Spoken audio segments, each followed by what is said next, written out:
masuk pada materi ini, Bapak izin tanya. Mungkin dari yang jelas ini apakah ada yang masuk? Ada dulu. Ada. Itu baru saya dulu. Ya udah. Ya udah nggak masuk Adrina, nggak masuk. Sih nggak ada. Yang ini saja. Ya. Ya, semoga materi. Sekarang Bapak. Ya Bapak. Bahas mengenai memaksimalkan potensi diri itu janjinya terbaik. Next. Yang pertama, ini menjelaskan mengenai pengertian potensi manusia. Menjelaskan bahwasanya potensi diri merupakan kemampuan baik yang belum terwujud maupun yang telah terwujud yang dimiliki seseorang tetapi belum sepenuhnya terlihat atau dipergunakan secara maksimal. Manusia menurut agama Islam merupakan makhluk Allah yang potensial. Dalam Al-Quran ada 3 kata yang menunjuk pada manusia yang digunakan, yaitu Bashar, Insan, atau Nas, dan Bani Adam. Jadi di sini jelaskan kata Bashar diambil dari akar kata yang berarti penampakan sesuatu dengan baik dan indah.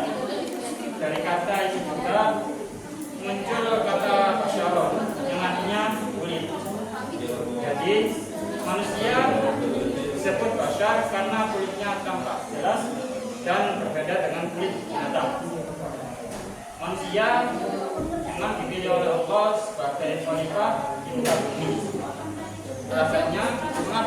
Alasan mengapa dipilih sebagai khalifah? Karena manusia memiliki berbagai potensi. Next. Amin.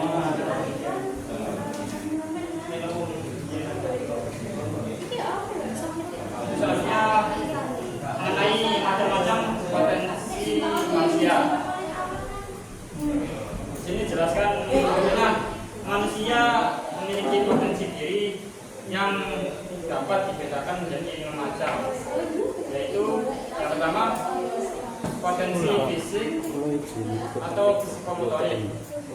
Pertama, potensi diri ini dapat diperdayakan sesuai fungsinya untuk saling membagi kepentingan untuk memenuhi kebutuhan.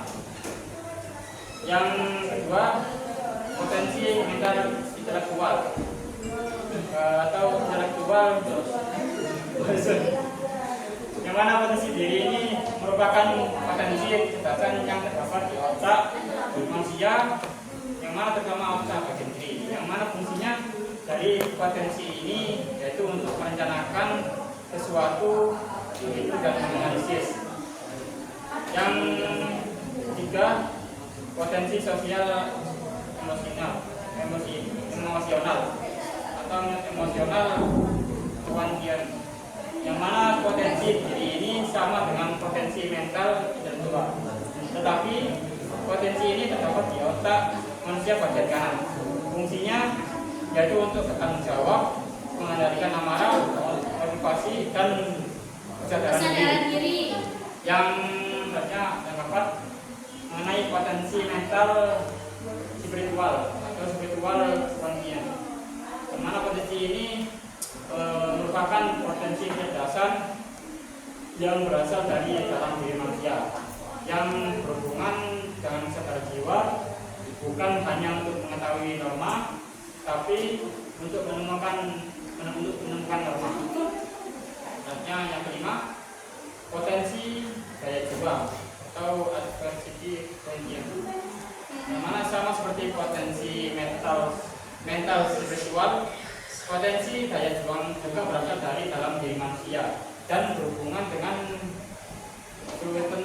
keluetan, ketangguhan, dan daya juang yang tinggi.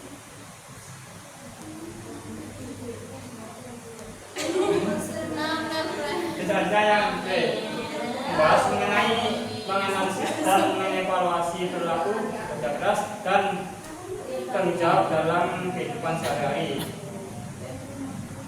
Poin kewajiban bekerja keras dan tanggung jawab. Dijelaskan bahwasanya Islam merupakan agama yang mengajarkan pada pekerja untuk berkarya. Yang mana bahkan Sayyid Sabit dalam bukunya Unsur-unsur Kekuatan dalam Islam, terjemahan Muhammad dari Rotomi mengatakan Islam merupakan agama gerak dan membagi tulang dalam segala bidang kehidupan dan penghidupan manusia. Sehingga dengan demikian ia dapat menunjukkan cara bimbingannya yang baik dan terpuji. Dan Dr. Yusuf Al-Qami dalam bukunya Al-Sunanu Wal-Bayatu mengatakan yang diketahui dalam Islam hanyalah orang yang beriman untuk bekerja susah payah menunaikan kewajibannya dalam hidup ini, mengambil dan memberi memperkenankan kehendak Allah Subhanahu wa taala terhadap manusia. Mereka dijadikan khalifah di muka bumi untuk memakmurkan bumi dan memanfaatkan isinya sebanyak mungkin untuk kepentingan kemanusiaan. Next. Yang kedua, mengenai pengertian bekerja keras dan bertanggung jawab. Yang pertama, poin A, bekerja keras. Jelaskan bahwasanya bekerja keras berarti berusaha atau berikhtiar secara sungguh-sungguh.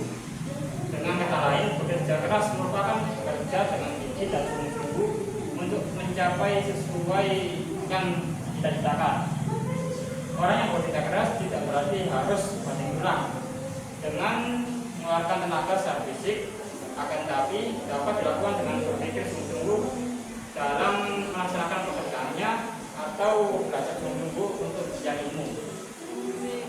Yang mana setiap orang yang bekerja keras harus berikhtiar sungguh-sungguh untuk mencapai tujuan atau prestasi tertentu yang diharapkan. Kemudian disertai dengan doa-doa dan serah diri atau tawakal kepada Allah Subhanahu wa taala untuk kepentingan dunia dan akhirat. Allah Subhanahu wa taala berfirman yang artinya berikut. Dan carilah pada apa yang telah dianugerahkan Allah Subhanahu wa taala kepadamu atau kebahagiaan negeri kemudian negeri akhirat. Dan janganlah kamu melupakan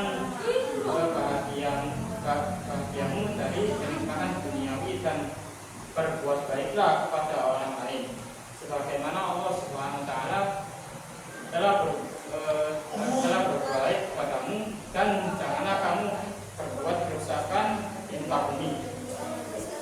Yang mana sesungguhnya Allah Subhanahu wa taala tidak menyukai orang-orang yang berbuat kerusakan. Dalam surat Al-Qasas surah 8 ayat 7. Selanjutnya yang poin B mengenai tanggung jawab. Yang mana tanggung jawab secara bahasa artinya keadaan wajib menanggung segala sesuatunya. Sehingga tanggung jawab menurut kamus bahasa Indonesia adalah berkewajiban menanggung mikul jawab menanggung segala sesuatunya atau memberikan jawab dan menanggung akibatnya. Secara istilah, tanggung jawab merupakan kesadaran manusia atau tingkah laku atau perbuatan yang disengaja maupun yang tidak disengaja. Bertanggung jawab juga berarti berbuat sebagai perwujudan kesadaran akan kewajibannya. Yang mana tanggung jawab ini merupakan bagian dari ajaran Islam yang disebut masukiyah, yang mana setiap manusia harus bertanya kepada dirinya sendiri apa yang mendorongnya dalam berlaku, bertutur kata, bertindak, dan merencanakan sesuatu. Apakah perilaku itu berlandaskan akal sehat dan ketakwaan atau malah dipicu oleh pekerjaan diri, nafsu atau ambisi pribadi. Next. Poin yang selanjutnya mengenai korelasi antara perilaku kerja keras, jujur, tanggung jawab, adil, dan toleransi dalam kehidupan sehari-hari. menjelaskan bahwasanya orang yang bekerja keras akan dengan senang hati yang menjalani kehidupan ini, yang mana setiap detik kehidupan yang dijalaninya merupakan kerikil kecil bagi dasar bangunan masa tuanya, yang mana setiap detak nafas kehidupan dilaluinya dengan kepuasan hati, dan setiap langkahnya merupakan perbuatan yang bermanfaat bagi siapa saja yang dijumpainya. Rasulullah SAW merupakan manusia paling mulia, tetapi orang yang paling mulia tersebut begitu menyatakan si tukang batu yang kasar karena menjadi apa yang barat. Rasul pun menggenggam tangan itu dan menunjuknya seraya bersabda, "Abdi yang teman-teman narun abada." Ingat, yang mana artinya inilah tangan yang tidak akan pernah disentuh oleh neraka selama-lamanya. Rasulullah SAW tidak pernah mencium tangan para pemimpin Quraisy, tangan para pemimpin kabilah, raja atau siapapun. Sejarah mencatat hanya putrinya Fatimah Az-Zahra dan tukang batu itulah yang pernah dicium oleh Rasulullah SAW. Yang mana dari peristiwa tersebut di atas memberikan gambaran kepada kita bahwa sebenarnya ada korelasi antara perilaku kerja keras dan sikap jujur, tanggung jawab, adil, dan relasi dalam kehidupan sehari-hari. Yang mana perilaku seorang muslim harus selalu bekerja keras dalam bidang pekerjaan yang dipilihnya. Tidak mungkin pekerjaan yang dipilihnya akan berhasil maksimal jika kita bermalas-malasan atau tidak mau bekerja keras. Kita akan jauh ketinggalan dari orang lain atau umat lain jika kita tidak memiliki semangat kerja keras ini. Agar hasil yang diperoleh dari kerja keras mencapai tujuan, maka seseorang harus memiliki niat dan kemauan. Melakukan segala sesuatu harus dilandasi motivasi hanya mengharap dari Allah SWT, nilai sebuah amal di hadapan Allah SWT. Sangat ditentukan oleh niat atau motivasi seseorang. Rasulullah SAW dalam sebuah hadis sangat populer menyatakan bahwa sungguhnya segala manusia ditentukan oleh niatnya. Selain itu, seorang muslim harus senantiasa menimbang dan menilai segala sesuatu yang akan dilakukan apakah benar dan bermanfaat. Apabila ia sudah yakin akan kebenaran dan